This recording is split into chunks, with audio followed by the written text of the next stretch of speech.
പ്രമേഹ രോഗികൾക്ക് നോമ്പെടുക്കാൻ പറ്റുമോ റംസാൻ മാസത്തിൽ എന്നുള്ളത് ഒരുപാട് ആൾക്കാർ എൻ്റെ അടുത്ത് ചോദിക്കുന്ന ക്വസ്റ്റ്യനാണ്. പലപ്പോഴും എനിക്ക് ഒരു ഒറ്റ ഉത്തരം കൊടുക്കാൻ ബുദ്ധിമുട്ടുള്ള ഒരു ക്വസ്റ്റ്യൻ കൂടിയാണ്. കാരണം ഇതിന് റിലീജിയസും മെഡിക്കലും ആയിട്ടുള്ള ആസ്പെക്ട്സ് ഉണ്ട്. അതുപോലെ തന്നെ പ്രാക്ടീസ് ചെയ്യുന്ന ഡോക്ടർമാർക്ക് വെറും ഒരു പുസ്തകത്തിൽ വായിച്ച കാര്യങ്ങളോ അല്ലെങ്കിൽ ഒരു ആർട്ടിക്കിളോ റിസർച്ചോ മാത്രം നോക്കി ഒരു കാര്യം പറയാൻ പറ്റില്ല. പലപ്പോഴും രോഗി നമ്മുടെ മുന്നിലിരിക്കുന്ന ഒരു മനുഷ്യനാണ്. അദ്ദേഹത്തിൻ്റെ ആംബിഷൻസ്, അദ്ദേഹത്തിൻ്റെ ഓരോ വ്യക്തിപരമായിട്ടുള്ള കാര്യങ്ങളെല്ലാം അറിഞ്ഞ് ഒരു മനുഷ്യനെന്ന നിലയ്ക്ക് അദ്ദേഹം ആരാണെന്ന് അറിഞ്ഞാൽ മാത്രമേ നമുക്ക് പലപ്പോഴും ആ കാര്യങ്ങൾ പറഞ്ഞു കൊടുക്കാൻ പറ്റുള്ളൂ. അപ്പോൾ ഒറ്റ ഉത്തരം കൊടുക്കാൻ ഭയങ്കര ബുദ്ധിമുട്ടാണ് ഈ ഒരു ക്വസ്റ്റിന്. പക്ഷേ എന്നാലും മിക്ക ആൾക്കാർക്കും, പ്രത്യേകിച്ച് ടൈപ്പ് 2 ഡയബറ്റീസ് ആണെന്നുണ്ടെങ്കിൽ റംസാൻ നോമ്പെടുക്കുന്നത് വളരെ സേഫാണ്. എൻ്റെ പേഷ്യൻസ് മിക്ക ആൾക്കാരും നോമ്പെടുക്കാറുണ്ട്. ഞാൻ കഴിഞ്ഞ കുറേ വർഷങ്ങളായിട്ട് നോമ്പെടുക്കുന്ന പേഷ്യൻസിന് പ്രമേഹത്തിൽ മരുന്നുകൾ എങ്ങനെ അഡ്ജസ്റ്റ് ചെയ്യേണ്ടതെന്നൊക്കെ പറഞ്ഞു കൊടുക്കാറുണ്ട്. അപ്പോൾ പലപ്പോഴും ഇത് വളരെ സേഫാണ്. പ്രത്യേകിച്ചും എൻ്റെ അടുത്ത് നേരത്തെ വന്ന് കണ്ട് മരുന്നുകളൊക്കെ മാറ്റി അഡ്ജസ്റ്റ് ചെയ്ത് ഇൻസുലിൻ എടുക്കുന്ന ആൾക്കാരാണെന്നുണ്ടെങ്കിൽ ഇൻസുലിൻ്റെ ഡോസ് എത്രയാണെന്ന് ചോദിച്ച്, അതുപോലെ മരുന്നുകൾ എങ്ങനെ അഡ്ജസ്റ്റ് ചെയ്യണം എന്നൊക്കെ ചോദിച്ചിട്ട് പോകുന്ന ആൾക്കാർക്ക് ഒരു കാരണവശാലും അവർക്കൊന്നും ഒരു ബുദ്ധിമുട്ട് എനിക്ക് കാണേണ്ടി വന്നിട്ടില്ല. പക്ഷേ പ്രമേഹം ഉണ്ടെന്ന് പറയാതെ അല്ലെങ്കിൽ നോമ്പെടുക്കാൻ പറ്റാതിരിക്കുമോ എന്ന് വിചാരിച്ചിട്ട് പ്രമേഹത്തിലെ ഡോക്ടറെ കാണിക്കാൻ പോലും മടിക്കുന്ന ഒരു കൂട്ടം ആൾക്കാരുണ്ട്. അവർ സ്വന്തമായി മരുന്ന് അഡ്ജസ്റ്റ് ചെയ്യുന്നവരായിരിക്കും. ഗുളികകൾ പലപ്പോഴും നിർത്തും. ഞാൻ എന്നാലും നോമ്പെടുക്കണ്ടല്ലോ, അപ്പോൾ ഗുളിക ആവശ്യമില്ലല്ലോ എന്ന് പറഞ്ഞ് മരുന്ന് നിർത്തും. അല്ലെങ്കിൽ ഇൻസുലിൻ്റെ ഡോസ് അവർക്ക് ഇഷ്ടമുള്ള പോലെ അഡ്ജസ്റ്റ് ചെയ്യും. രാവിലത്തെ ഡോസ് മൊത്തമായി സ്കിപ്പ് ചെയ്ത് വൈകുന്നേരം കൂടുതൽ ഡോസ് അടിക്കും. കൂടുതൽ ഭക്ഷണം കഴിക്കുന്ന സമയത്ത് കൂടുതൽ ഇൻസുലിൻ വയ്ക്കും. ഇങ്ങനത്തെ പല കാരണങ്ങൾ കൊണ്ടാണ് ഇവർക്ക് അപകടങ്ങളിലേക്ക് പോകുന്നത്. അപ്പോൾ അപകടങ്ങളും കാണാറുണ്ട്. പ്രത്യേകിച്ചും ഒരു മെഡിക്കൽ സൂപ്പർവിഷൻ ഇല്ലാതെ നോമ്പെടുക്കുന്നത് സേഫല്ല. പിന്നെ ചില കാറ്റഗറി ഓഫ് പേഷ്യൻസിന് നോമ്പെടുക്കുന്നത് വളരെ അൺസേഫാണ്. അതെന്താണെന്ന് ഞാൻ അടുത്തായിട്ട് പറയാം.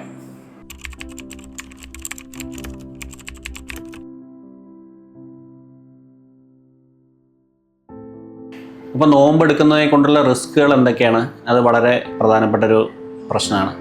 നമ്മൾ വലിയ ചിന്തിക്കാനുള്ളതൊന്നുമില്ല. ഒരു 4 തരം റിസ്ക്കാണ് ഏറ്റവും പ്രധാനമായിട്ട് നോമ്പെടുക്കുമ്പോൾ ഉണ്ടാവുക പ്രമേഹമുള്ള രോഗികൾക്ക്. ഒന്നാമതായിട്ട് ഷുഗർ ഡൗൺ ആയി പോവുക, അതായത് ഹൈപ്പോഗ്ലൈസീമിയ, കുറഞ്ഞു പോകുന്ന ഷുഗർ. 70 താഴെ ഷുഗറൊക്കെ പോയി തുടങ്ങിയെന്നുണ്ടെങ്കിൽ പറ്റ ഡൗൺ ആയി പോയി ഷുഗർ വളരെ സീരിയസ് ആവാനുള്ള സാധ്യതയുണ്ട്. ഹൈപ്പോഗ്ലൈസീമിയ, അതാണ് ഏറ്റവും പ്രധാനപ്പെട്ട റിസ്ക്.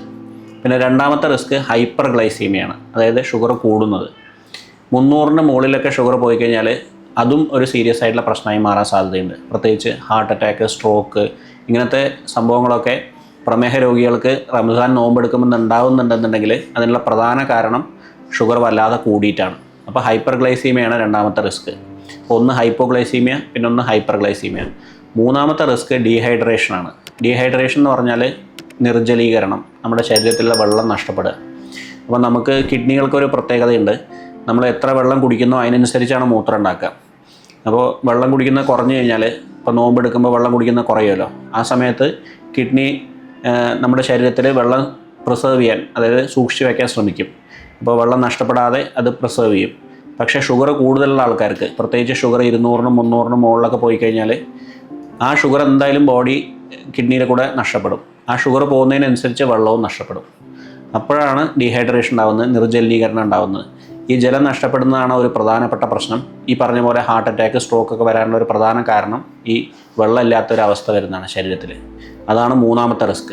പിന്നെ നാലാമത്തെ റിസ്ക് എന്ന് പറയുന്നത് DKA എന്ന് പറയും, ഡയബറ്റിക് കീറ്റോഅസിഡോസിസ്. അതുപോലെ ഹൈപ്പർ ഗ്ലൈസീമിക് ഹൈപ്പർ ഓസ്മോളാർ സിൻഡ്രോം എന്ന് പറയും, HHS. ഇതൊക്കെ ഒരു മെഡിക്കൽ ടെക്നിക്കൽ ടേംസ് ആണ്. പക്ഷേ ബേസിക്കലി ഇത്രേ പറയുന്നുള്ളൂ. ഷുഗർ 600-ന് മുകളിൽ പോയാൽ ഉണ്ടാകുന്ന സംഭവങ്ങളാണ്. വളരെ റെയറായിട്ടാണെങ്കിലും അങ്ങനെ ഉണ്ടാവാറുണ്ട്. പ്രത്യേകിച്ച് ഇൻസുലിൻ എടുക്കുന്ന ആൾക്കാർക്ക് ഇൻസുലിൻ തീരെ ശരീരത്തിൽ ഇല്ലാതായി കഴിഞ്ഞാൽ അപ്പോഴൊക്കെ വരുന്ന ഒരു കണ്ടീഷനാണെങ്കിൽ 500-നും 600-നും മുകളിൽ നമ്മൾ ഗ്ലൂക്കോമീറ്ററിൽ നോക്കുമ്പോൾ കാണാം, ചിലപ്പോൾ ഹൈ എന്ന് കാണിക്കും, HI എന്ന് മാത്രമേ ഉണ്ടാവുള്ളൂ, വേറെ ഒരു വാല്യൂ പോലും ഉണ്ടാവില്ല. അതിൻ്റെ അർത്ഥം 600-ന് മുകളിലാണ് ഷുഗർ എന്നാണ്. അങ്ങനെയൊക്കെ കണ്ടു കഴിഞ്ഞാൽ ഭയങ്കര അപകടമാണ്. ആ സമയത്ത് നമ്മൾ നോമ്പ് മുറിച്ച് അപ്പോൾ തന്നെ അതിന് വേണ്ട ട്രീറ്റ്മെൻറ്റ് എടുക്കണം. അങ്ങനെ ചെയ്യാതിരിക്കുമ്പോഴാണ് കോംപ്ലിക്കേഷൻസ് വരുന്നത്. അപ്പോൾ ഞാൻ ഈ പറഞ്ഞ പോലെ 4 റിസ്ക്കാണുള്ളത്. ഹൈപ്പോഗ്ലൈസീമിയ, ഷുഗർ കുറഞ്ഞു പോകുന്നത്; ഹൈപ്പർ ഗ്ലൈസീമിയ, ഷുഗർ കൂടിപ്പോകുന്നത്; ഡീഹൈഡ്രേഷൻ, ജലമില്ലാത്ത അവസ്ഥ; അതുപോലെ DKAയും പിന്നെ HHSഉം. ഇതൊക്കെ നോമ്പെടുക്കുന്നത് കൊണ്ടുള്ള റിസ്ക്കുകളാണ്. അപ്പോൾ നോമ്പെടുക്കുന്നത് പൂർണ്ണമായി സേഫാണ്. പല ആൾക്കാരും എൻ്റെ അടുത്ത് പറയാറുണ്ട്, നോമ്പെന്ന് പറഞ്ഞു കഴിഞ്ഞാൽ നല്ലതല്ലേ, നോമ്പെടുത്തു കഴിഞ്ഞാൽ ഒരു അപകടവും വരില്ല. അതൊരു വിശ്വാസം മാത്രമാണ്. മെഡിക്കലായിട്ട് അതിന് യാതൊരു പ്രൂഫുമില്ല. ഞാനും കണ്ടിട്ടുണ്ട് ഇങ്ങനെ കോംപ്ലിക്കേഷൻസ്. അത് ഇല്ല എന്ന് പറയുന്നത് കണ്ണടച്ച് ഇരുട്ടാക്കുന്നതിന് തുല്യമാണ്.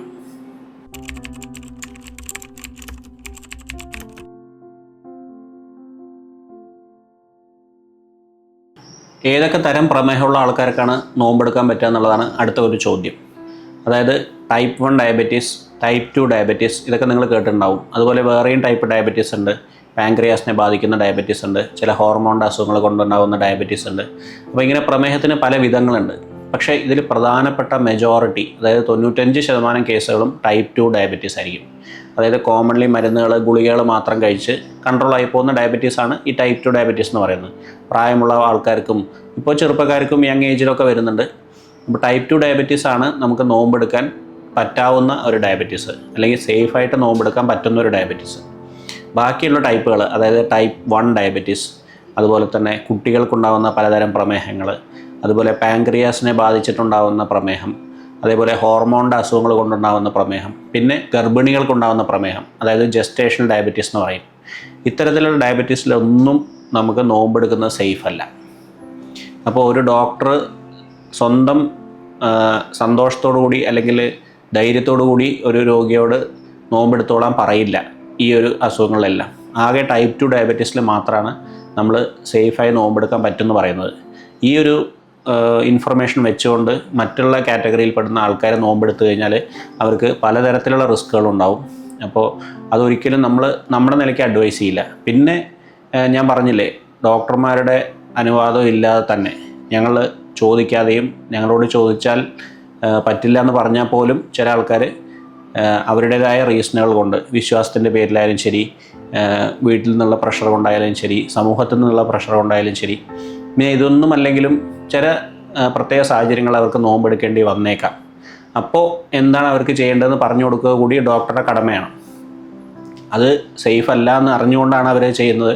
പക്ഷേ അവരെ ജഡ്ജ് ചെയ്യാനോ ക്രിട്ടിസൈസ് ചെയ്യാനോ ഉള്ള അധികാരമൊന്നും ഡോക്ടർമാർക്കില്ല.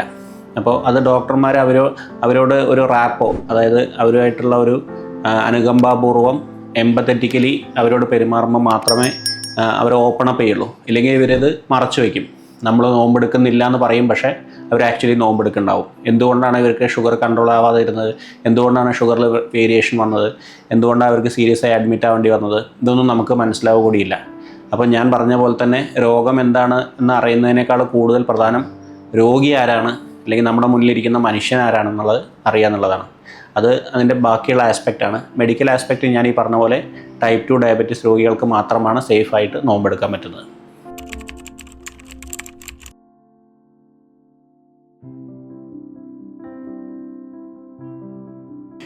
ഗർഭിണികൾക്ക് നോമ്പെടുക്കാൻ പറ്റുമോ?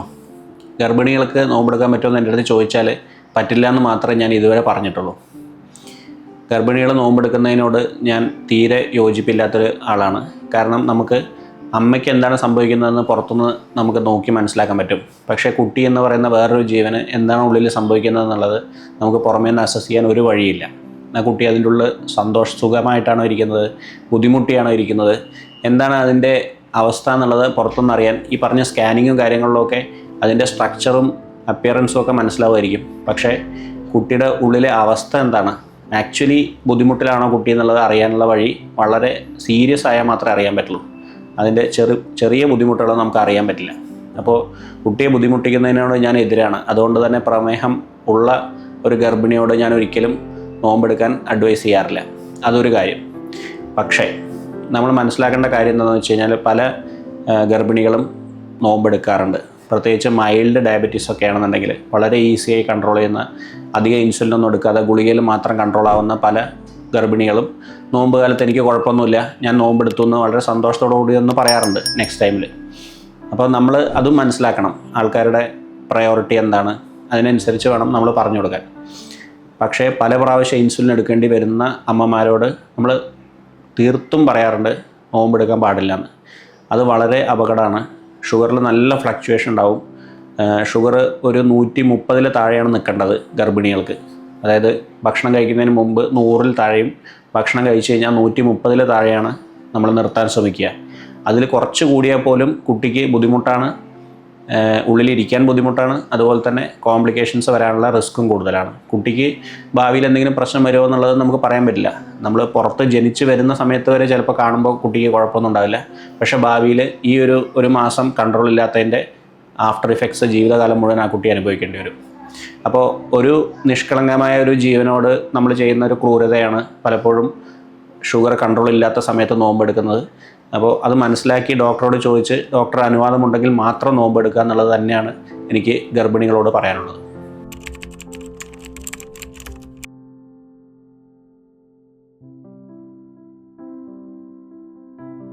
പ്രായമായവരിൽ നോമ്പെടുക്കാൻ പറ്റുമോ? 70 വയസ്സിന് മുകളിലുള്ള ആൾക്കാരെന്ന് പറഞ്ഞാൽ 10 വയസ്സിന് താഴെയുള്ള കുട്ടികളെ പോലെയാണ് എൻ്റെ ഒരു അനുഭവത്തിൽ. അതായത് അവർക്ക് മരുന്നുകളോടുള്ള സൈഡ് ഇഫക്റ്റ് കൂടുതലാണ്. മരുന്ന് ചെറിയ ഡോസിൽ തന്നെ ഷുഗർ കുറഞ്ഞു പോകാനുള്ള സാധ്യത കൂടുതലാണ്. അതുപോലെ വേറെ നമ്മളറിയാത്ത അസുഖങ്ങളും പ്രശ്നങ്ങളും ഒക്കെ ഉണ്ടാകാനുള്ള സാധ്യതയും വളരെ വളരെ കൂടുതലാണ് 70 വയസ്സ് കഴിഞ്ഞാൽ. ഇപ്പോൾ 70 വയസ്സ് കഴിഞ്ഞ ആൾക്കാരോടും ഞാൻ കഴിവതും നോമ്പെടുക്കാതിരിക്കുകയാണെന്നുണ്ടെങ്കിൽ നല്ലതാണെന്ന് തന്നെയാണ് പറയാറുള്ളത്.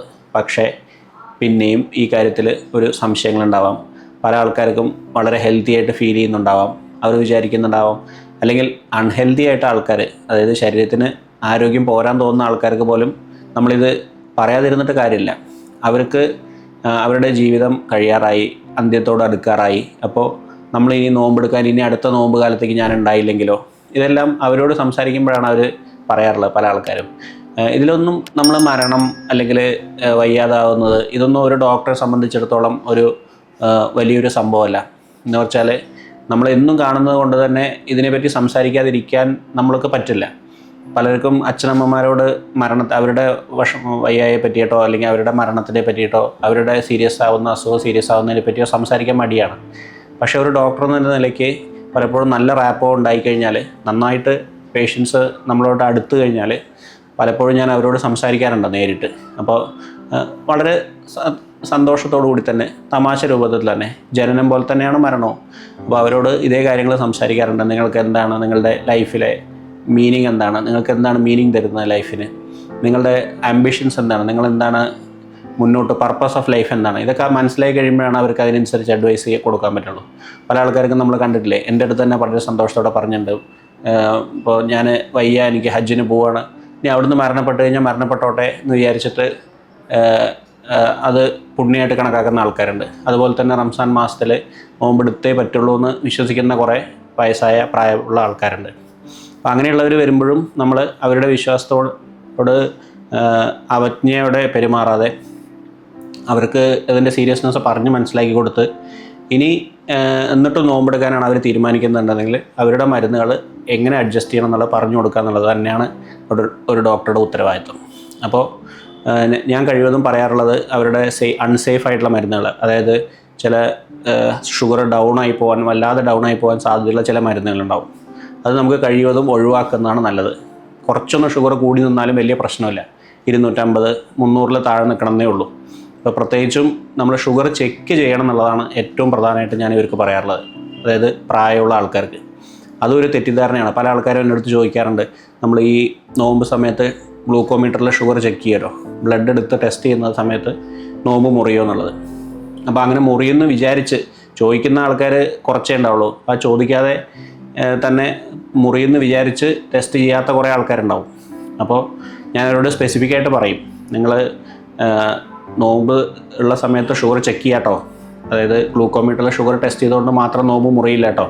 അതെല്ലാവരും പറഞ്ഞിട്ടുള്ള കാര്യമാണ്. അത് റിലീജിയസ് ആയിട്ടുള്ള ലീഡേഴ്സ്, അതായത് ഈജിപ്തിലെ മുഫ്തി ആണ് കൂടി ചേർന്നിരുന്നിട്ടാണ് ഡോക്ടർമാർ ഈ ഗൈഡ് ലൈൻ ഉണ്ടാക്കിയിരിക്കുന്നത്.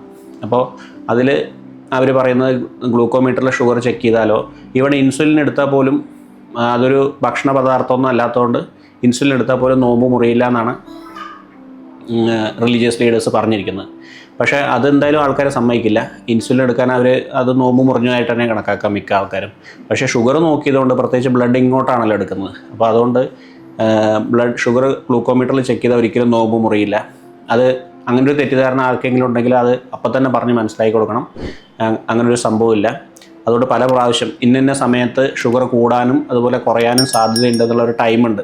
അതായത് രാവിലെ നോമ്പ് തുടങ്ങിയ സമയത്ത്, തുടങ്ങി 2 മണിക്കൂർ കഴിഞ്ഞ് ഉച്ചയ്ക്ക് 12 മണി ആ ഒരു സമയത്ത്, പിന്നെ വൈകുന്നേരം ഒരു 3 മണി 4 മണി ടൈമിൽ, പിന്നെ നോമ്പ് തുറക്കുന്ന ടൈമിൽ, നോമ്പ് തുറന്നു കഴിഞ്ഞ് 2 മണിക്കൂർ കഴിഞ്ഞാൽ ഷുഗർ വല്ലാതെ കൂടാൻ സാധ്യതയുണ്ട്. അങ്ങനെ ഒരു സ്പെസിഫിക് ടൈമുകളുണ്ട്.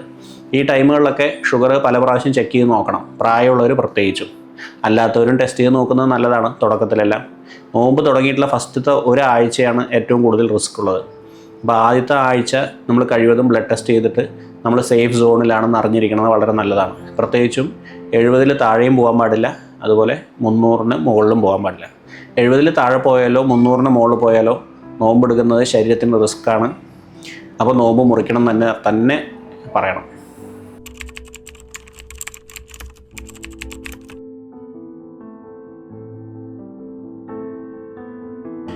പിന്നൊരു പ്രധാനപ്പെട്ട ചോദ്യമാണ് കിഡ്നിക്ക് പ്രശ്നമുള്ള ആൾക്കാർക്കോ ഹാർട്ട് അറ്റാക്ക് ഉള്ള ആൾക്കാർക്കോ നോമ്പെടുക്കാൻ പറ്റുമോ എന്നുള്ളത്. ഇതും പലപ്പോഴും എനിക്ക് കാണേണ്ടി വരുന്നൊരു ക്വസ്റ്റ്യനാണ്. പ്രത്യേകിച്ച് എൻ്റെ ആശുപത്രിയിൽ കിഡ്നിയുടെ പേഷ്യൻസും അതുപോലെ ഹാർട്ട് അറ്റാക്കിൻ്റെ പേഷ്യൻസും കൂടുതലായിട്ട് വരുന്നതുകൊണ്ട് തന്നെ അവർക്ക് പ്രമേഹമുണ്ടെങ്കിൽ ഞാൻ അവരെ കാണുന്നുണ്ടാവും. അപ്പോൾ അവർക്ക് നോമ്പെടുക്കാൻ പറ്റുമോ എന്നുള്ളതും പലപ്പോഴും എനിക്ക് മുന്നിൽ വരുന്നൊരു ക്വസ്റ്റ്യനാണ്. കിഡ്നിക്ക് അസുഖമുള്ള ആൾക്കാർക്ക് നോമ്പെടുക്കാതിരിക്കുന്നതാണ് സേഫ്. ഞാൻ നേരത്തെ അത് പറഞ്ഞിട്ടുണ്ടായിരുന്നു. ഷുഗർ കുറഞ്ഞു പോകാനുള്ള സാധ്യത വളരെ വളരെ കൂടുതലാവും. നേരത്തെ പറഞ്ഞ പോലെ റിസ്ക് ഹൈപ്പോഗ്ലൈസീമിയ എന്ന് പറഞ്ഞല്ലോ, അതായത് ഷുഗർ ഡൗൺ ആയി പോകാനുള്ള റിസ്ക്. ഈ ഇൻസുലിൻ്റെ പ്രവർത്തനം വല്ലാതെ കൂടും കിഡ്നിയുടെ പ്രവർത്തനം കുറഞ്ഞു തുടങ്ങുമ്പോൾ. അതായത് ഷുഗർ ഇതുവരെ കൺട്രോൾ ഇല്ലാത്ത ആൾക്കാർക്ക് പെട്ടെന്ന് ഷുഗർ കൺട്രോളായി തുടങ്ങിക്കഴിഞ്ഞാൽ ചിലപ്പോൾ അതിൻ്റെ അർത്ഥം കിഡ്നിക്ക് പ്രശ്നമുണ്ടെന്നുള്ളതായിരിക്കും. അപ്പോൾ കിഡ്നി ഫെയിലാവാൻ തുടങ്ങുമ്പോഴായിരിക്കും അവരുടെ ഷുഗർ ഡൗൺ ആയി തുടങ്ങുക. അപ്പോൾ അതേപോലെ തന്നെ കിഡ്നിക്ക് ഓൾറെഡി പ്രശ്നമുള്ള ആൾക്കാർക്ക് നമ്മൾ ചെറിയ ഡോസ് ഇൻസുലിൻ കൊടുക്കുമ്പോൾ തന്നെ ഷുഗർ വല്ലാതെ കുറഞ്ഞു പോകാൻ സാധ്യതയുണ്ട്. പ്രത്യേകിച്ച് ഇൻസുലിൻ്റെ ആക്ഷനും കൂടുതൽ സമയത്തേക്ക് ഉണ്ടാവും. ഇപ്പോൾ സാധാരണ ഒരു ഇൻസുലിൻ കൊടുത്തു കഴിഞ്ഞാൽ ഒരു 8 മണിക്കൂർ ആക്ഷൻ കിട്ടുമെങ്കിൽ കിഡ്നിക്ക് പ്രശ്നം വന്നു കഴിഞ്ഞാൽ ഇൻസുലിൻ എടുത്താൽ അത് 12 മണിക്കൂറോ 16 മണിക്കൂറോ ആക്ഷൻ ഉണ്ടാവും. അപ്പോൾ അതുകൊണ്ട് തന്നെ നോമ്പെടുക്കുന്ന സമയത്ത് തലേ ദിവസം വെച്ച ഇൻസുലിൻ്റെ എഫക്റ്റ് വരെ ആ സമയത്തേക്ക് നോമ്പെടുക്കുന്ന ടൈമിലുണ്ടാവും. അതുകൊണ്ട് തന്നെ ഷുഗർ ഡൗൺ ആയി പോകാനുള്ള സാധ്യത വളരെ വളരെ കൂടുതലാണ്. കിഡ്നിക്ക് എന്തെങ്കിലും പ്രശ്നങ്ങളുണ്ടെന്നുണ്ടെങ്കിൽ തീർച്ചയായും നോമ്പെടുക്കാതിരിക്കുന്നത് തന്നെയാണ് നല്ലത്. ഇനി രണ്ടാമതായത് ഹാർട്ടിൻ്റെ പ്രശ്നങ്ങളുള്ള ആൾക്കാർക്ക് നോമ്പെടുക്കാൻ പറ്റുമെന്നുള്ളത്, പ്രത്യേകിച്ച് ഹാർട്ട് അറ്റാക്ക് ഉണ്ടായ ആൾക്കാർക്ക്.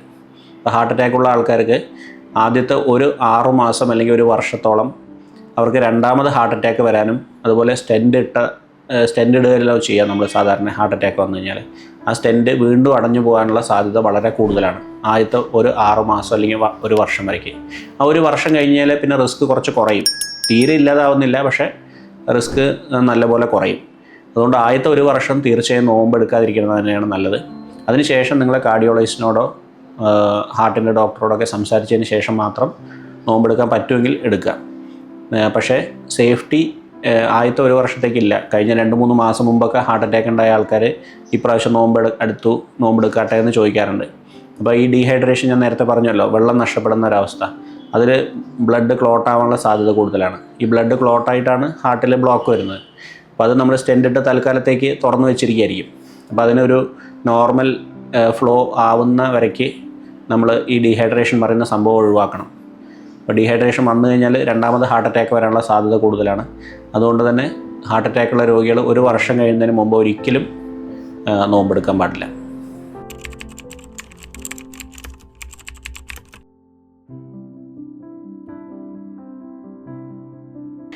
അപ്പോൾ ഒരു ഡോക്ടർ എന്നുള്ള നിലയ്ക്ക് പ്രമേഹ രോഗികളെ കൂടുതൽ ട്രീറ്റ് ചെയ്യുന്ന ഒരു എൻഡോക്രൈനോളജിസ്റ്റ്, ഡയബറ്റോളജിസ്റ്റ് എന്നുള്ള നിലയ്ക്ക് എനിക്ക് നോമ്പെടുക്കാൻ പോകുന്ന രോഗികൾക്ക് പറയാനുള്ള ഒരേ ഒരു കാര്യം അല്ലെങ്കിൽ ഫൈനൽ അഡ്വൈസ് എന്ന് പറഞ്ഞാൽ 3 പോയിൻറ്റ്സാണ്. ആദ്യമായിട്ട് നിങ്ങൾ കാണുന്ന ഡോക്ടറെ, ആരാണോ ഡോക്ടർ, അദ്ദേഹത്തെ ഒന്ന് പ്രമേഹമുള്ള ആളാണെന്നുണ്ടെങ്കിൽ നോമ്പിന് മുമ്പായിട്ടൊന്ന് ചെന്ന് കാണുക. മരുന്നുകളിൽ എന്തെങ്കിലും അഡ്ജസ്റ്റ്മെൻറ്റ് വരുത്തേണ്ട ആവശ്യമുണ്ടോ? ഇതിനെ പ്രീ റമദാൻ അസസ്മെൻ്റ് എന്ന് പറയുക. അതായത് റംസാന് മുമ്പ് നടത്തുന്ന അസസ്മെൻറ്റ്. ഇതൊരു 2 മാസത്തിന് മുമ്പ് തന്നെ ചെയ്യേണ്ട കാര്യമാണ്. ഇനി കുറച്ച് ദിവസം കൂടിയേ ഉള്ളൂ നോമ്പിലേക്ക്. പക്ഷെ എന്നാലും നമ്മൾ ഇതുവരെ കണ്ടിട്ടില്ല എന്നുണ്ടെങ്കിൽ നിങ്ങൾ സ്ഥിരമായി കാണുന്ന ഡോക്ടറെ ഒരു പ്രാവശ്യം പോയി കാണുക. അതാണ് പ്രീ റമദാൻ അസസ്മെൻറ്റ്. ഇനി റംസാൻ്റെ സമയത്ത് നമ്മൾ പല പ്രാവശ്യം ഷുഗർ ചെക്ക് ചെയ്യുക, ഷുഗർ ടെസ്റ്റ് ചെയ്യുക. എന്തൊക്കെ സംഭവിച്ചാലും നിങ്ങൾ മരുന്നുകൾ എങ്ങനെയൊക്കെ അഡ്ജസ്റ്റ് ചെയ്താലും നിങ്ങളുടെ കണ്ടീഷൻ എങ്ങനെയൊക്കെ മാറിയാലും ആത്യന്തികമായിട്ട് നമ്മൾ ശ്രമിക്കുന്നത് ഷുഗർ നോർമൽ റേഞ്ചിൽ നിർത്താനാണ്. അതായത് 70-നും 300-നും ഇടയ്ക്ക്. അപ്പോൾ ആ റേഞ്ചിലാണ് നിൽക്കുന്നതെന്നുണ്ടെങ്കിൽ നമുക്ക് അധികം പേടിക്കാനില്ല. പക്ഷെ അത് നമ്മൾ നോക്കാതിരിക്കണതിൽ ഒരു അർത്ഥമില്ല. അത് ഒട്ടകപക്ഷി തല പൂഴ്ത്തി വയ്ക്കുന്നതിന് തുല്യമാണ്. നമുക്ക് ഒന്നും വരില്ല എന്നുള്ള ഒരു വിശ്വാസത്തിലിരിക്കുന്നതല്ല അതിൻ്റെ രീതി. നമുക്ക് എന്തെങ്കിലും വരാൻ സാധ്യതയുണ്ടോ, റിസ്ക് ഉണ്ടോ എന്നുള്ളത് നോക്കി അതിനനുസരിച്ച് നമ്മൾ മോഡിഫിക്കേഷൻ ചെയ്യുന്നത് തന്നെയാണ് സേഫ്. അപ്പോൾ രണ്ടാമത്തെ പോയിൻ്റ് അതാണ്, അതായത് ഷുഗർ പല പ്രാവശ്യം ടെസ്റ്റ് ചെയ്യുക. പിന്നെ മൂന്നാമത്തെ പോയിൻ്റ്, നമ്മുടെ ഹെൽത്തിന് എപ്പോഴും കൂടുതൽ ഇമ്പോർട്ടൻസ് കൊടുക്കുക. കാരണം നമ്മുടെ ശരീരത്തിനെ ദ്രോഹിച്ചുകൊണ്ട് അല്ലെങ്കിൽ ശരീരത്തിന് ഒരു ഹാം വരുത്തുന്ന രീതിയിൽ നോമ്പെടുക്കണം എന്ന് ഒരു മതപണ്ഡിതനും പറയില്ല, ഒരു റിലീജിയസ് ആയിട്ടുള്ള ബുക്കിലും പറയില്ല. അതുപോലെ ഒരു തരത്തിലുള്ള ഗൈഡ് ലൈനും അല്ലെങ്കിൽ ഒരു റെസ്ട്രിക്ഷനും ഇല്ല. നമ്മൾ ആരോട് ചോദിച്ചാലും അറിയാം. നമ്മൾ അതിനെപ്പറ്റി അറിവുള്ള ഏത് പണ്ഡിതനോടോ മതപണ്ഡിതനോടോ അല്ലെങ്കിൽ നിങ്ങളുടെ ഇമാമിനോടോ ആരോട് വേണമെങ്കിൽ ചോദിച്ചു കഴിഞ്ഞാൽ അവർ പറഞ്ഞുതരും. നമ്മുടെ ശരീരത്തിന് ഒരു അപകടം വരുത്തുന്ന രീതിയിൽ നോമ്പെടുക്കാൻ ഒരു സ്ഥലത്തും പറഞ്ഞിട്ടില്ല. അത് ചെയ്യുന്നത് തന്നെ പാപമാണെന്നാണ് പല ആൾക്കാരും എന്നോട് പറഞ്ഞിട്ടുള്ളത് നേരിട്ട്. അതായത് അങ്ങനെ പുണ്യം കിട്ടുമെന്ന് വിചാരിച്ചിട്ട് നമ്മൾ നമ്മുടെ ശരീരത്തിനെ ദ്രോഹിച്ചുകൊണ്ട് നോമ്പെടുക്കുന്നത് വളരെ തെറ്റായിട്ടുള്ളൊരു കാര്യമാണ്. അപ്പോൾ ഒരു തരത്തിലും അത് നമുക്ക് അംഗീകരിക്കാൻ പറ്റാത്ത കാര്യമാണ്. ഇതിനെപ്പറ്റി നമുക്ക് ഡീറ്റെയിൽ ആയിട്ട് ഇനി ഒരു പ്രാവശ്യം കൂടി സംസാരിക്കാം. ഇത്രത്തോളം കാര്യങ്ങൾ നിങ്ങൾക്ക് മനസ്സിലായെന്ന് വിചാരിക്കുന്നു. ഇതിനെപ്പറ്റി എന്തെങ്കിലും സംശയങ്ങളുണ്ടെന്നുണ്ടെങ്കിൽ തീർച്ചയായും ഇതിൻ്റെ താഴെ കമൻറ്റ് ബോക്സിൽ നിങ്ങൾക്ക് ചോദ്യങ്ങൾ ചോദിക്കാം. എന്നെക്കൊണ്ട് പറ്റുന്ന മാതിരി എൻ്റെ കഴിവിനനുസരിച്ച് ഞാനതിന് മറുപടി തരുന്നതായിരിക്കും. അപ്പോൾ അടുത്ത വീഡിയോയിൽ കാണാം. എല്ലാവർക്കും നന്ദി, നമസ്കാരം.